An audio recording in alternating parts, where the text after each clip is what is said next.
6:52 de la mañana.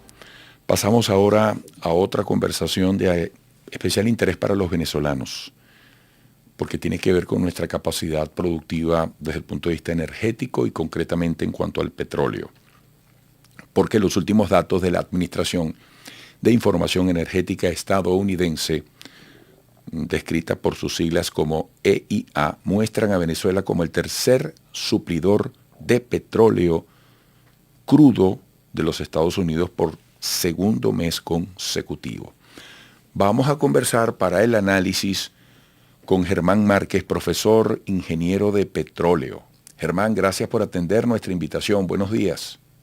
Hola, buenos días, Eduardo. ¿Qué tal? ¿Cómo estás? Un placer saludarte a ti, a tu equipo y a toda esa audiencia de tu estupendo programa. Gracias. Mira, ¿cómo debemos ver esta noticia? ¿Qué significa? Fíjate, yo cuando hablamos de estos temas siempre es importante hacer un balance, ¿no? Y en efecto me gusta referir al informe mensual del mercado petrolero que publica la OPEC, porque este informe a su vez nos muestra cuál es la producción del país en el mes anterior. Es decir, como al día 12, 14 de este mes va a salir el informe de producción que indica cuánto fue la misma para Venezuela durante el mes de octubre.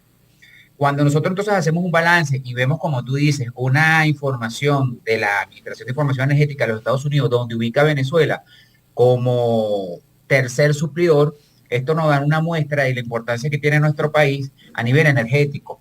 Es importante recordar que en la línea de tiempo Venezuela lleva suministrando petróleo a los Estados Unidos por más de 100 años, claro, haciendo énfasis con el tiempo de interrupción que hubo cuando se impusieron las sanciones o donde arremetieron fuertemente las sanciones sobre nuestro país. Oye, qué datos históricos tan interesantes.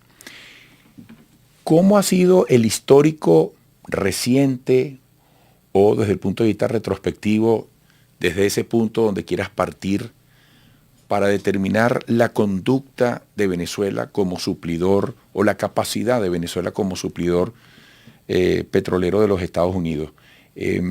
¿Ha habido altibajos? ¿Esto ha sido producto de un proceso creciente? ¿Cómo describirlo?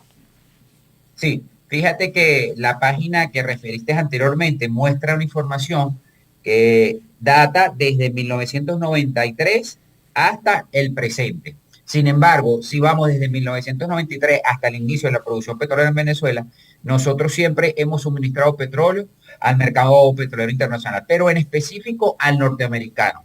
Porque fíjate, cuando la industria petrolera nace con mucha influencia norteamericana. Obviamente el refino del petróleo comenzaba a entrar dentro de la palestra energética y el principal consumidor iba a ser los Estados Unidos.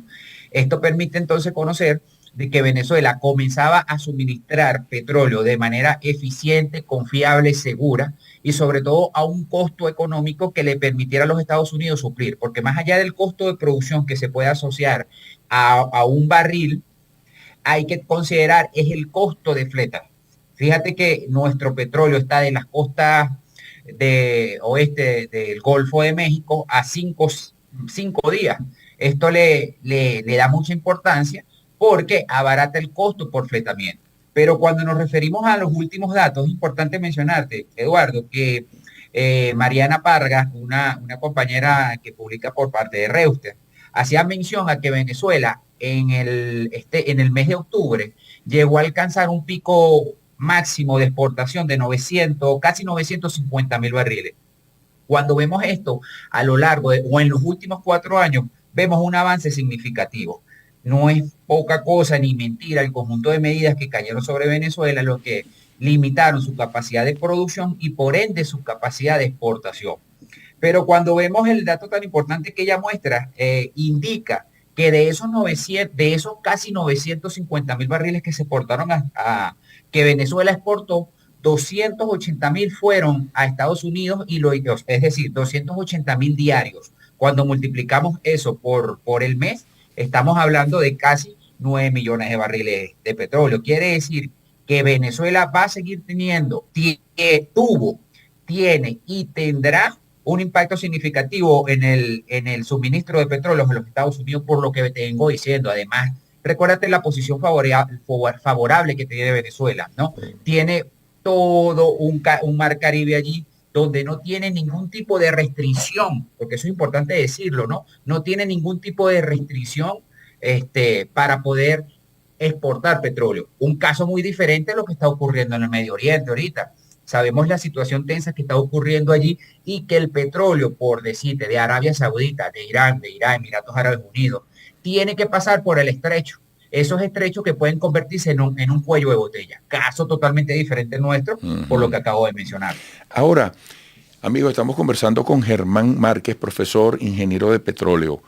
Cuando tú hablas de las ventajas de Venezuela en ese aspecto, de movilidad, de caminos despejados para navegar frente a escenarios que están influidos por ambientes de guerra, y dices que Venezuela no tiene restricciones, sin embargo, tú citabas también el otro tipo de restricciones, las medidas coercitivas unilaterales, las llamadas sanciones.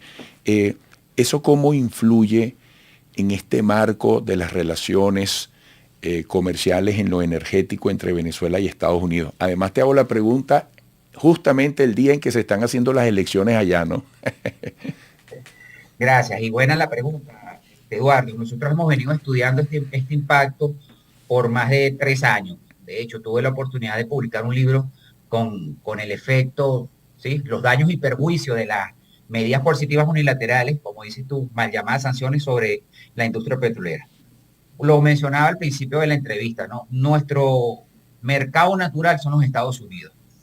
En junio, a mediados, a principios, como pues se intensifican las sanciones sobre Venezuela, en el año 2019, Estados Unidos deja de exportar crudo de Venezuela. El hecho que deje de recibir crudo de una vez coloca una limitante sobre nuestro país, porque muchos de nuestros petróleos, por mencionarte un ejemplo, el crudo del campo Boscán, donde también participa una empresa norteamericana conocida como Chevron, tenía su mercado ya definido. Ese es un petróleo con unas características que permiten o tienen que ser procesadas en una refinería con un patrón de refinación ya establecido. El hecho de que estas medidas llegaran y que se evitara, se restringiera el comercio de petróleo con los Estados Unidos, de una vez le imprime una dificultad a nuestro país, porque no tenemos un comercio definido. Entonces, tuvimos que haber o tener que comenzar a buscar otros mercados hacia Asia, por ejemplo. Entonces, solamente cuando calculamos de aquí a las costas del Golfo de México, tenemos 5 días, pero si nos vamos hacia Asia, ya estamos hablando de 30 días. 30 días solamente de ir, ¿no? Pero también tenemos que considerarle el trayecto del buque venía. Entonces estamos hablando de una logística operacional que se dificulta. Además, que hay que sumarle otra negativa, el hecho de tener que disminuir el precio del barril. Lo decían nuestras autoridades petroleras, ¿no? Disminuir hasta un 25% del costo, porque no es lo mismo comprarle un petróleo a un país que esté sancionado a uno que no esté sancionado. Pero fíjate que Venezuela, a pesar de esto, y los mismos Estados Unidos entendieron eso, y por eso es que a finales del año 2022 y durante el año 2023 llegaron esas conocidas como flexibilización de las sanciones, donde se le otorgó el permiso a Chevron, una empresa que lleva más de 100 años en Venezuela, para que retomara las actividades comerciales con Venezuela. Esto le imprime entonces importancia, porque comenzamos a ver cómo nuevamente a partir de enero del año 2023 se retoma el comercio energético o petrolero con los Estados Unidos, casi después de 4 años, ¿no? Entonces, ¿sigue teniendo Venezuela una importancia en el mercado petrolero internacional estadounidense? Por supuesto que sí. Tenemos unas reservas confiables y seguras. Somos el país con más petróleo del mundo. Entonces, en efecto, en los Estados Unidos nos van a seguir viendo como un suplidor energético confiable. Bueno, Germán, excelente. Hoy hemos refrescado y hemos aprendido nociones para ver esa característica tan definitoria de lo que somos como país desde el punto de vista económico, social, cultural, la energía del petróleo, además de otras. Germán, un gran abrazo, hasta pronto. A ti, muchísimas gracias, hasta luego. Hasta luego. Germán Márquez, profesor, ingeniero de petróleo. Hemos conversado sobre los últimos datos de la Administración de Información Energética estadounidense que muestra a Venezuela como el tercer suplidor de petróleo de crudo de los Estados Unidos por segundo mes consecutivo. Volveremos.